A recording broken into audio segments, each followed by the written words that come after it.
Serial झनक में जब नूतन को अपनी बेटी झनक की कोई खबर नहीं मिलती तो वह हिम्मत करके ठान लेती है कि चाहे जो हो जाए वह अपनी बेटी को ढूंढ कर ही रहेगी। अयोध्या से कोलकाता तक का सफर तय करने का फैसला कर लेती है। उधर राशि ने झनक को अपने ही घर में एक नौकरानी बनाकर रख दिया होता है। झनक जो कभी उस घर की बहू बननी चाहिए थी, आज उसी घर में सबके सामने सिर झुकाकर नौकरानी का काम करने को मजबूर हो गई है। झनक हर काम चुपचाप करती है, लेकिन उसका मन कहीं और होता है। उसे अपनी माँ की बहुत याद आती है। गांव के वो दिन जब वह खुलकर खेला करती थी, हंसती थी, सपने देखती थी, और अब यहाँ कोलकाता में उसकी आजादी छिन गई है। उसकी पढ़ाई भी अधूरी रह गई है और उसकी पहचान भी। इसी बीच जब नूतन को अपनी बेटी की कोई खबर नहीं मिलती तो वह कोलकाता पहुँचती है। पुलिस की मदद से वह ऋषि का घर ढूंढ लेती है और जैसे ही वह वहां पहुंचती है, सारा सच उसकी आंखों के सामने आ जाता है। वह देखती है कि उसकी बेटी झनक इस घर में बहू नहीं बल्कि एक नौकरानी की तरह रह रही है और किसी को भी यह नहीं पता कि झनक की और ऋषि की शादी हो चुकी है। अपनी माँ को अचानक सामने देखकर झनक फूट फूट कर रो पड़ती है और नूतन से लिपट जाती है।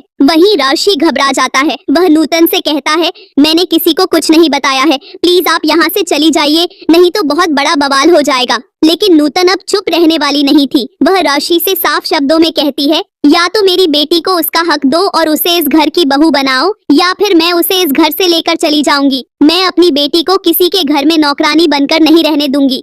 ऋषि यह सुनकर चुप हो जाता है, लेकिन दिल ही दिल में उसे भी समझ आने लगता है कि जो हो रहा है वो गलत है। अब देखना यह है कि क्या ऋषि छोटी झनक को उसका हक देगा, क्या नूतन अपनी बेटी के लिए लड़ाई जीत पाएगी और क्या झनक खुद अपने हक के लिए खड़ी हो पाएगी। देखना ना भूलिए झनक के आने वाले भावुक और धमाकेदार एपिसोड में।